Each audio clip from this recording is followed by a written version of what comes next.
Dua pentolan OPM adu kebal dengan HB Kopassus, oknum TNI pembelot ditembus peluru prajurit TNI.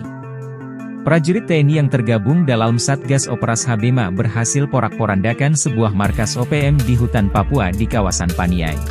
Bahkan dikabarkan dua pentolan OPM di markas KKB tersebut dibikin keok setelah baku tembak dengan prajurit TNI. Diketahui satu pentolan OPM anak buah Undius Kogoya yang ditembak aparat di Paniai, Papua Tengah merupakan mantan anggota TNI yang desertir atau meninggalkan tugas. Pentolan OPM itu diketahui bernama Danis Murid yang meninggalkan pos Moaenemani Baru Distrik Kamu, Kabupaten Dogiai, Papua Tengah sejak 14 April 2024 lalu. Pangkat terakhirnya adalah prajurit 2, Prada.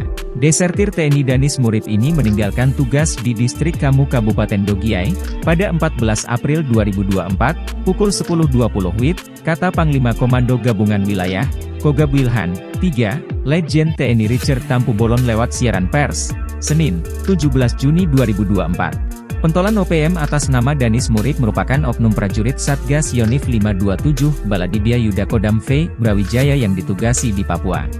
Jenderal TNI Bintang 3 ini mengatakan usai aksi OPM menembak warga sipil di Paniai, aparat melakukan operasi pengejaran.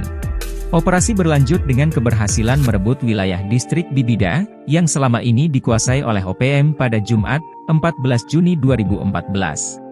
Setelahnya, Richard memerintahkan Panglima Komando Operasi TNI HBMA beserta Komandan Komando Pelaksanaan Operasi, dan Kolakops, dan Komandan Pasukan Nanggala Kopassus, untuk melanjutkan pengejaran.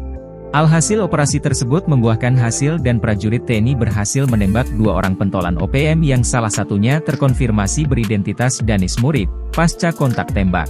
Menurut Richard, keberhasilan prajurit TNI menembak dua orang OPM, salah satunya Danis Murid telah mereduksi kekuatan OPM. Danis sudah dinyatakan meninggal dunia.